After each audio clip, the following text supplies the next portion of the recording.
ಆನೇಕಲ್ ತಾಲೂಕಿನ ಸರ್ಜಾಪುರ ಹೋಬಳಿ ದೊಮ್ಮಸಂದ್ರ ಗ್ರಾಮದ ಅಂಬೇಡ್ಕರ್ ಭವನದಲ್ಲಿ ಹಮ್ಮಿಕೊಳ್ಳಲಾಗಿದ್ದ 2026-27ನೇ ಸಾಲಿನ ಮೊದಲ ಸುತ್ತಿನ ಗ್ರಾಮ ಸಭೆಯು ತೀವ್ರ ಗದ್ದಲ, ಗಲಾಟೆ ಹಾಗೂ ಸಾಲು ಭ್ರಷ್ಟಾಚಾರದ ದೂರುಗಳಿಗೆ ಸಾಕ್ಷಿಯಾಗಿದೆ.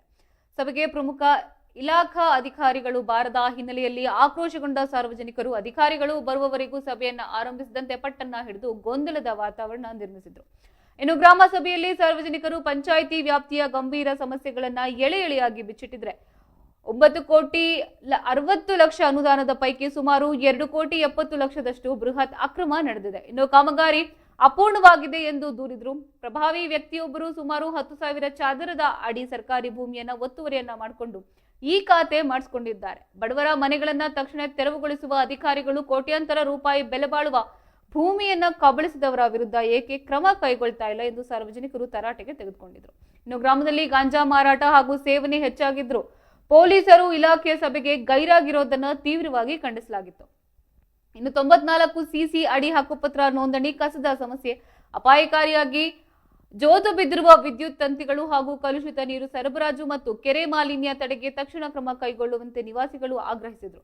ಸಭೆಯಲ್ಲಿ ದೊಮ್ಮಸಂದ್ರ ಗ್ರಾಮ ಪಂಚಾಯಿತಿ ಆಡಳಿತಾಧಿಕಾರಿ ಮದನ್, ಅಭಿವೃದ್ಧಿ ಅಧಿಕಾರಿ ಅಂದ್ರೆ ಪಿಡಿಒ ಜ್ಯೋತಿ, ಸಿಬ್ಬಂದಿಗಳಾದ ಪಾಪರೆಡ್ಡಿ, ಕಾರ್ತಿಕ್, ಶಿವರುದ್ರ, ಶಿವಾನಂದ್, ಮಾಜಿ ಅಧ್ಯಕ್ಷ ನರೇಶ್, ಮಾಜಿ ಸದಸ್ಯರಾದ ನಾರಾಯಣಪ್ಪ, ಕೆ ಸುರೇಶ್, ಮೋಹನ್ ಬಾಬು, ಮಾಜಿ ತಾಲೂಕು ಪಂಚಾಯಿತಿ ಸದಸ್ಯ ರವೀಂದ್ರ, ಇನ್ನು ಕೆಆರ್ಎಸ್ ಪಕ್ಷದ ಉಪಾಧ್ಯಕ್ಷ ಹರೀಶ್ ಕುಮಾರ್, ಡಿಎಸ್ಎಸ್ ಮುಖಂಡ ದೊಮ್ಮಸಂದ್ರ ಮುನಿರಾಜು, ಅಣಕರಹಳ್ಳಿ ಕೃಷ್ಣಪ್ಪ ಸೇರಿದಂತೆ ನೂರಾರು ಸಾರ್ವಜನಿಕರು ಉಪಸ್ಥಿತರಿದ್ದರು.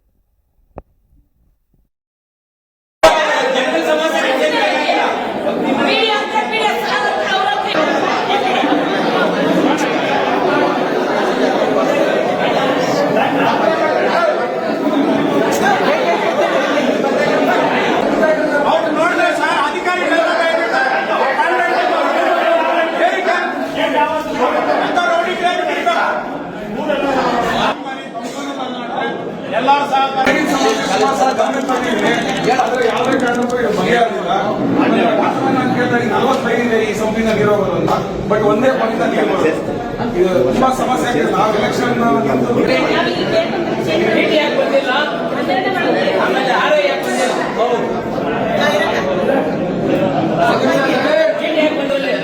ಎಷ್ಟು ಟೋಟಲ್ ಆಸ್ತಿ ಇದೆ ಅಂತ ನಿಮ್ಗೆ ಗೊತ್ತಿದ್ಯಾ? ಎಷ್ಟು ಎಕರೆ ಇದೆ?